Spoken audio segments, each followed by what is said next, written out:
billahi minasyaitonir rajim. Bismillahirrahmanirrahim. Ya ayyuhalladzina amanu dzkurullaha dzikran katsiran wasabbihuhu bukratan wa asila. Ilahi anta maksudi wa ridhoka matlubi, a'tini mahabbataka wa ma'rifataka. Ashabal fadilah wal a'izzah, seluruh ahli silsilah thariqah Qadiriyah Naqsyabandiyah Ma'had Suryalaya, wabil khusus Syekhuna wa mursyiduna wa murabbi arwahina Hadratus Syekh Bangsa Ba'as Qaddasallahu sirrah. Semoga dipanjangkan usia kuliahnya dan ditambah-tambah berkah karomahnya untuk kepentingan kita selaku murid-muridnya. Al-Fatihah. A'udzubillahi minasyaitonir rajim. Bismillahirrahmanirrahim. Alhamdulillahirabbil alamin arrahmanirrahim maliki yaumiddin. Iyyaka na'budu wa iyyaka nasta'in ihdinas siratal mustaqim siratal ladzina an'amta 'alaihim ghairil maghdubi 'alaihim waladdallin. Yang terhormat seluruh keluarga besar pemirsa Abah dan Umi, para wakil talqin, para alim ulama, para pemangku manaqib, dan seluruh ikhwan akhwat thariqah Qadiriyah Naqsyabandiyah Ma'had Suryalaya. Sirna rasa semoga dijadikan orang-orang yang soleh-solehah, sehat, sukses, kaya raya, lahir batin, berkah segalanya selama semuanya. Dikaromati bangsa Al-Fatihah. Bismillahirrahmanirrahim. Alhamdulillahirabbil Ar-Rahmanir-Rahim maliki yaumiddin. Iyyaka na'budu wa iyyaka nasta'in ihdinas siratal mustaqim siratal ladzina an'amta 'alaihim ghairil maghdubi 'alaihim waladdallin. Baiklah ikhwan akhwat fillah rahimakumullah, tidak akan lama-lama pada khidmah ilmiah kali ini. Tidak akan lama-lama, tidak akan panjang-panjang, mudah-mudahan singkat, padat, melekat di hati rakyat, maslahat untuk umat, dan pulang sama-sama membawa rahmat, bukan membawa berkat, membawa rahmat. Nah, apa yang akan saya jelaskan, di antaranya salah satu tujuan kita berthariqah adalah kita ingin usul kepada Allah. Ibadah yang kita laksanakan, amal-amal yang kita laksanakan, baik yang sifatnya fardu ataupun sunnah, semuanya ingin sampai kepada Allah. Itu salah satu tujuan kita berthariqah. Nah, emang ada amal yang tidak sampai? Ada. Tidak sedikit orang sholatnya hanya sampai ke atas saja. Tidak sedikit orang naik haji tetapi hanya sampai ke Mekah.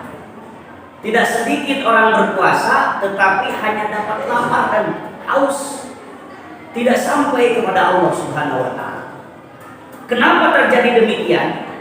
Karena di antara kita dengan Allah masih ada hijab yang menghalangi diterimanya amal kita, yang menghalangi sampainya amal kita kepada Allah.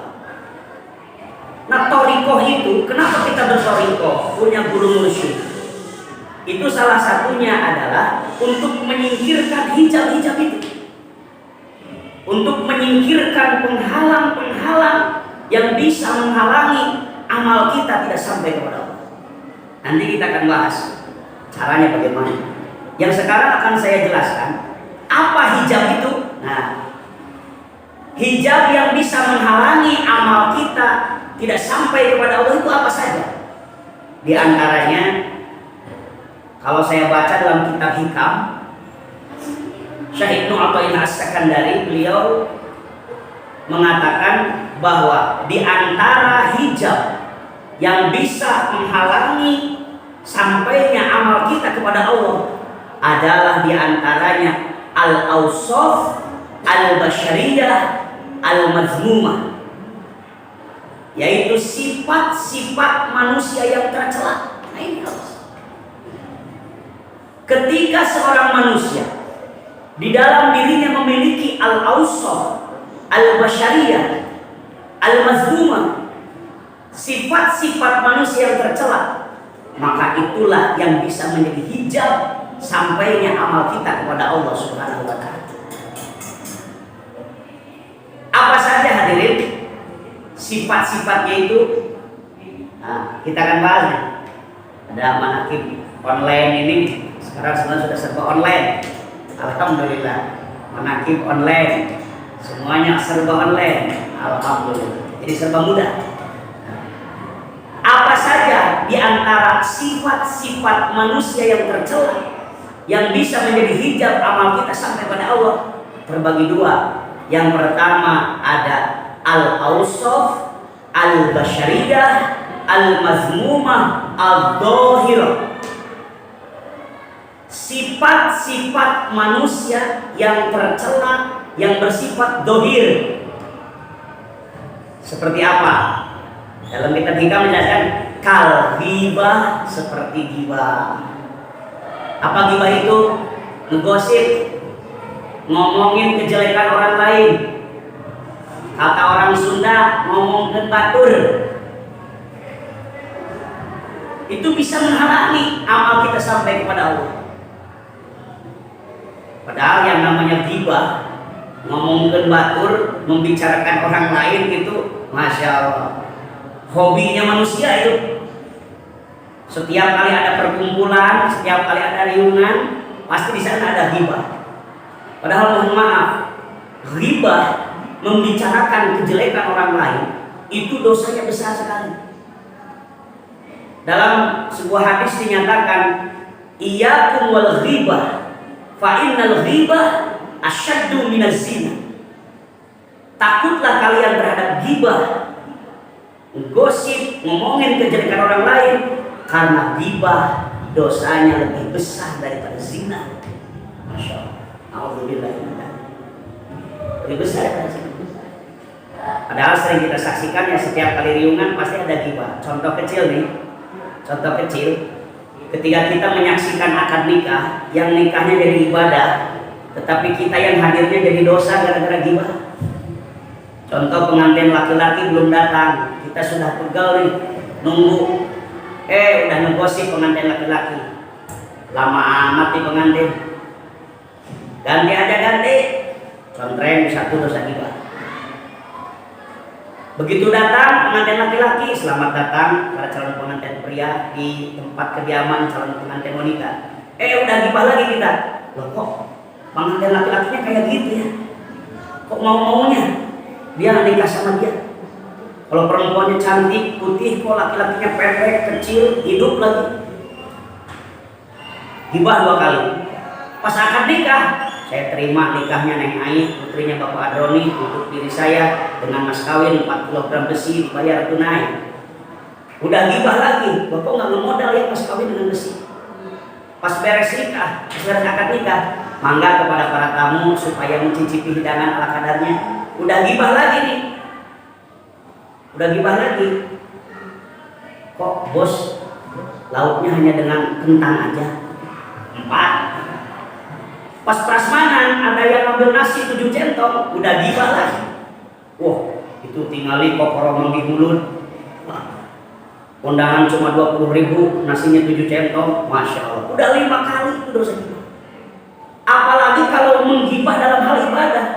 Jangan-jangan ketika ada pengajian, ada manakib, mubaliknya diomongin.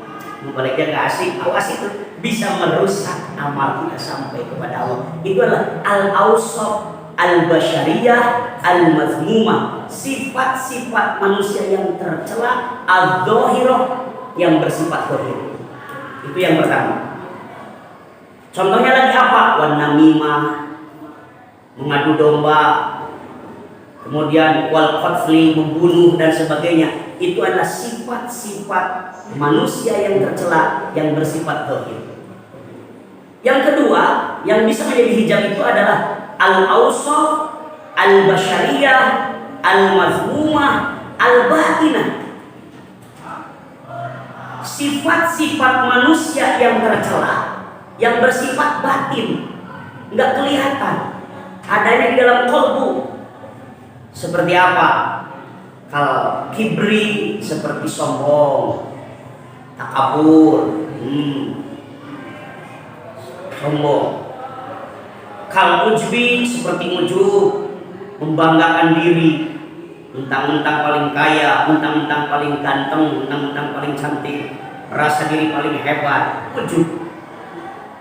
Dan penyakit-penyakit qalbu lainnya, toma dan sebagainya, toma, mengharapkan pemberian orang lain, itu adalah al-awsaf, al-basyariyah, al-mazmumah, al-batinah. Nah, sifat-sifat itu ini sebagian contoh kecil saja. Ini bisa menjadi hijab penghalang amal kita sampai kepada Allah Subhanahu wa taala. Makanya kalau amal kita pengen sampai, harus dikeluarkan tuh sifat-sifat itu. Ukhruj al-awsafa al-basyariyah al-mazmumah ilal awsaf al-basyariyah al-mahmudah. Dalam kitab dijelaskan bahwa kalau kita pengen sampai kepada Allah, keluarkan itu sifat-sifat manusia yang tercela menuju sifat-sifat manusia yang terpuji. Nah, pertanyaannya dengan cara apa mengeluarkannya? Nah, ini fungsi dari thariqah ini nanti. Mengeluarkan sifat-sifat manusia yang tercela itu tidak bisa instan, tidak bisa sendirian, tetapi melalui minimalnya dua cara, yaitu yang pertama, ukhruj birriyadah. Harus dikeluarkan sifat-sifat tercela itu yang pertama dengan riyadah. Apa artinya riyadah? Latihan diri, latihan jiwa. Makanya pengarsa Abah mursyid kita di hadal zaman, Hadratus Syekh pengarsa Abah Aos sengaja memberikan amalan-amalan kepada kita itu dalam rangka riyadah untuk mengeluarkan al-awsaf al-basyariyah al-mazmumah. Seperti riyadah zikir, kita dituntut zikir minimal 165 kali, tidak boleh kurang. Lebih banyak, lebih baik. 1000 kata pengarsa Abah, 165 kali itu bagi yang dompetnya udah penuh. Kalau dompetnya masih kosong ya minimal 561 kali. Bahkan lebih banyak, lebih baik. Riyadah zikir, la ilaha illallah, la ilaha illallah. Di riyadah latihan. Riyadah duduk dari maghrib sampai isya. Kita duduk walaupun awal-awalnya pegel. Yang baru ikutan amaliyahnya, pegel sekali. Dari maghrib sampai isya. Banyak sholat sunnah lagi, banyak zikir lagi. Lama duduknya itu sengaja oleh Allah. Kenapa kita diriyadah oleh bangsa Abah?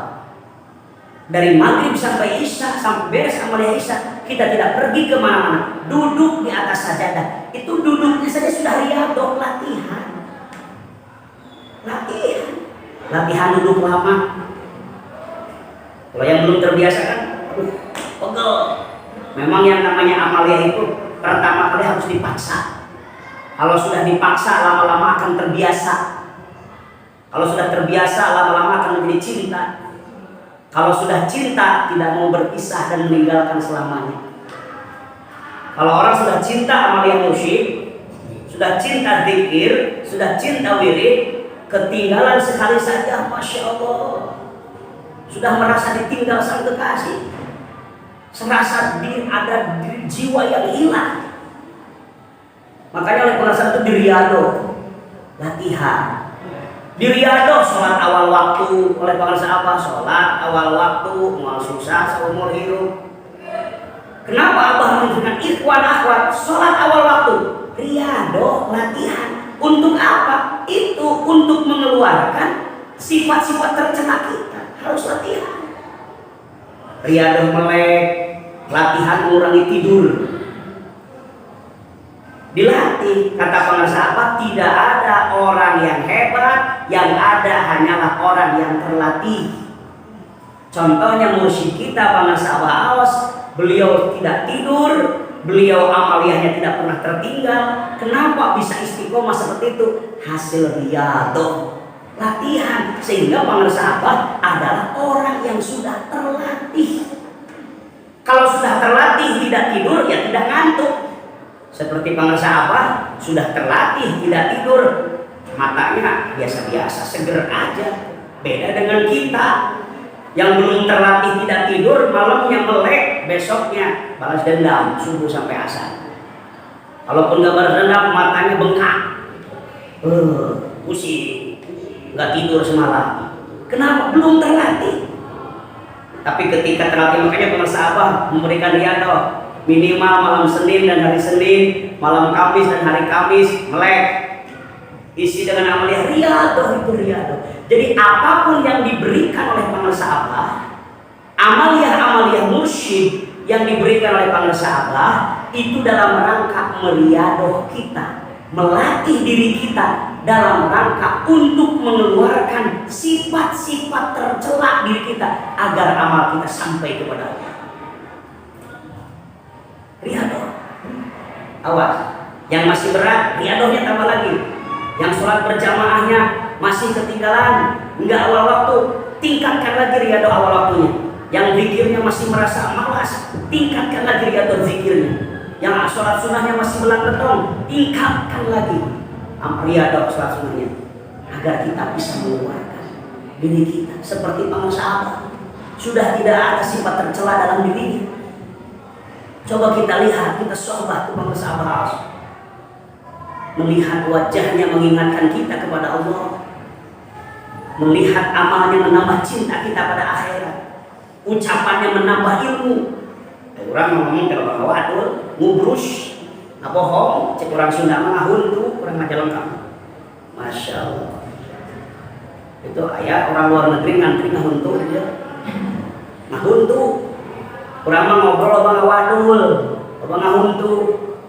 Tapi pemirsa apa yang dikeluarkan menjadi hikmah, melihatnya mengingatkan kita kepada Allah. Kenapa bisa begitu pemirsa apa? Hasil riado. Makanya riado. Itu yang pertama. Yang kedua, untuk mengeluarkan al-awsaf al-basyariyah al-mazmumah, untuk mengeluarkan sifat-sifat manusia yang tercela dalam dari diri kita adalah dengan cara wal mujahadah, dengan cara memerangi hawa nafsu kita. Yang tadinya nafsunya jelek menjadi nafsu yang baik. Diperangi mujahadah. Dengan apa mujahadahnya? Kita sudah punya alat untuk memerangi hawa nafsu, yaitu dengan zikir kepada Allah. Zikir yang ditanamkan oleh Syekh Mursyid, yaitu melalui talqin zikir. Tujuan zikir yang kita lantunkan setiap hari adalah untuk memerangi hawa nafsu kita. Jadi birriyadah wal mujahadah, yakin bakal bisa mengeluarkan sifat-sifat tercela. Namun mohon maaf, ada yang nanya, apakah riyadah dan mujahadah itu bisa sendirian? Saya jawab, tidak bisa sendirian. Kalau kita mau membersihkan sifat tercela dengan riyadah dan mujahadah, itu tidak akan terwujud tanpa bimbingan Syekh Mursyid. Baca, ini saya kebetulan, kenapa saya kok kitab hikam? Ini kebetulan saya kalau pada asal ini jadwalnya mengajar santri di pesantren At-Tadkir. Kebetulan saya sedang mengajar kitab hikam nih, dan di samping saya ini para santri ikutan menakib dan menakib online.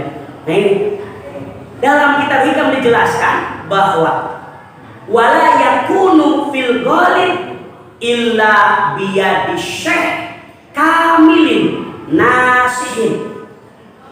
Riyadah dan mujahadah tidak akan terbukti, tidak akan terwujud kecuali dengan bimbingan syekh, bimbingan guru kamil. Gurunya guru yang sempurna.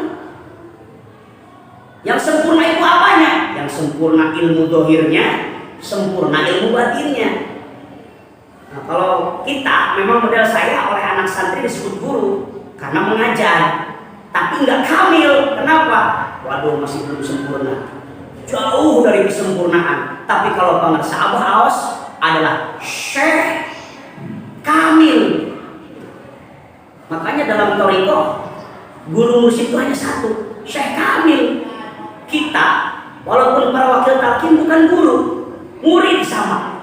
Ketika tidak menyampaikan talqin zikir, maka wakil pun sama kedudukannya, murid pemirsa Abah Aos. Kenapa? Karena kita belum mencapai kamil. Tapi pemirsa Abah Aos adalah syekh, guru kamil yang sempurna. Sempurna ilmu dohirnya, sempurna ilmu batinnya, hatinya sudah taqiyin, naqiyin mimma siwallah. hatinya sudah bertakwa, sudah bersih dari segala macam selain dari Allah. Nah, hadirin rahimakumullah. Jadi untuk riyadah dan mujahadah itu tidak bisa sendirian, tetapi harus melalui bimbingan syekh kamil nasih yang suka menasihati, yang suka kita sebut dalam thariqah disebutnya syekh mursyid. Makanya kalau ada orang ngomong saya sedang riyadah, saya sedang mujahadah, memerangi nafsu, sedang riyadah untuk usul kepada Allah, tapi tidak punya guru, menurut saya nol besar, tidak akan sampai kepada Allah. Kenapa? Kenapa? Karena ada keterangan yang menyatakan man la syaikha fa syaikhuhu syaitonun. Barang siapa yang tidak punya guru, maka gurunya adalah setan. Mohon maaf, tidak sedikit orang yang sedang menjalani riyadah, orang yang sedang menjalani mujahadah, tapi tidak punya mursyid, tidak punya guru, yang datang setan.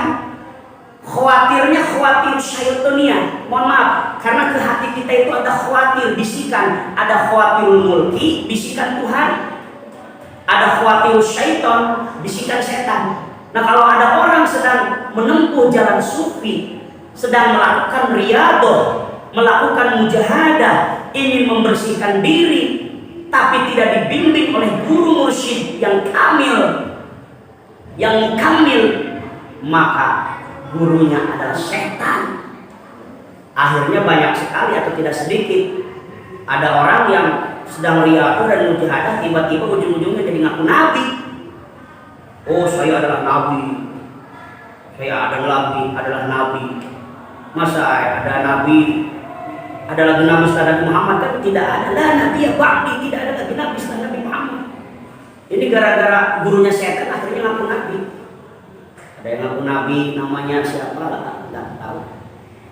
Jangan sampai seperti itu. Ya. Bahkan ada yang ngaku nabi, saya nabi diutus di Jawa Barat. Alhamdulillah min dzalik. Pernah ada kejadian, ada orang datang ke kantor MUI. Pak Ketua MUI, saya minta rekomendasi untuk dakwah di Jawa Barat. Akhirnya datang. Kalau mau dakwah aja, nggak usah minta rekomendasi. Pokoknya saya minta rekomendasi. Memangnya kamu mengajarkan ajaran apa? Dia bilang, saya adalah Rasul yang diutus di Jawa Barat. Alhamdulillah. Untung MUI-nya nggak kalah. Kata MUI, mohon maaf Pak, semenjak saya jadi malaikat, perasaan saya belum pernah mengirimkan wahyu kepada Bapak. Cek MUI, siang ngaku nabi, ayo ngaku malaikat. Balik, saya balik, permisi, assalamualaikum, kabur. Kenapa dia seperti itu? Karena dia riyadah dan mujahadah tanpa bimbingan syekh. Maka bersyukur kita kepada Allah. Tidak ada waktu untuk tidak bersyukur. Kenapa? Karena kita telah dihadirkan, diberikan ketemu, diberikan nikmat oleh Allah, bisa bertemu dengan syekh mursyid kamil, mukammil, an-nasih, yang menasihati kita, yaitu pengusaha Aos, untuk membimbing riyadah kita, membimbing mujahadah kita dalam rangka mengeluarkan al-awsat al-basyariyah al-mazmumah. Jadi insya Allah, bahkan yakin, bukan insya Allah lagi yakin, jika kita semua serius menjalani riyadah, serius menjalani mujahadah dengan mengamalkan amaliyah mursyid dan mengamalkan apa yang diperintahkan Abah Aos dan meninggalkan apa yang tidak diperintahkan oleh Abah Aos, maka dengan bimbingan Syekh Mursyid Abah Aos, amal kita akan disampaikan oleh pengusaha Abah kepada Allah Subhanahu wa Ta'ala. Yakin kita akan sampai karena kita ikut gerbong orang yang sudah sampai, yaitu pengusaha Abah Aos. Alhamdulillah. Jadi kesimpulannya pada khidmah ilmiah kita kali ini, intinya salah satu tujuan kita berthariqah ini, kesimpulan karena waktu sudah habis. Kita waktunya 19 menit, tabarruk kepada silsilah 19 Syekh Abdul Qadir dan silsilah ke-19 dari ke-19 itu 38, yaitu pengarsa Abah Aos. Jadi kesimpulan yang bisa kita ambil pelajaran pada khidmah ilmiah kita kali ini adalah bahwa salah satu tujuan berthariqah kita ingin agar amal kita sampai atau usul kepada Allah. Kenapa demikian? Karena ketika kita tidak bertoriko, maka kadang-kadang amal kita ini tidak sampai kepada Allah karena ada hijab penghalang yang menghalangi sampainya amal kita kepada Allah. Salah satunya adalah al-awsaf al-basyariyah al-mazmumah, sifat-sifat manusia yang tercela, baik yang bersifat zahir ataupun bersifat batin. Agar kita bisa sampai pada Allah, keluarkan sifat-sifat itu dengan cara apa? Riyadhah, latihan jiwa, dan mujahadah, memerangi hawa nafsu. Riyadhah dan mujahadahnya itu tidak bisa sendiri, tetapi harus biyadin syekh kamil nasih, harus dengan tangan bimbingan tangan syekh yang kamil, yang menasihati, alias syekh mursyid yang kamil mukamil, itu pengasah awas dalam mereka kita. Alhamdulillahirrahmanirrahim. Semoga dengan istiqomah kita diberikan istiqomah untuk selalu menjadi murid pengasah awas. Semoga kita diberikan istiqomah untuk mengamalkan amalan yang telah diberikan oleh pengasah awas, sehingga kita menjadi orang-orang yang bisa disampaikan oleh Syekh Mursyid kepada Allah Subhanahu wa taala, dan membersihkan sifat-sifat tercela kita menuju sifat-sifat terpuji.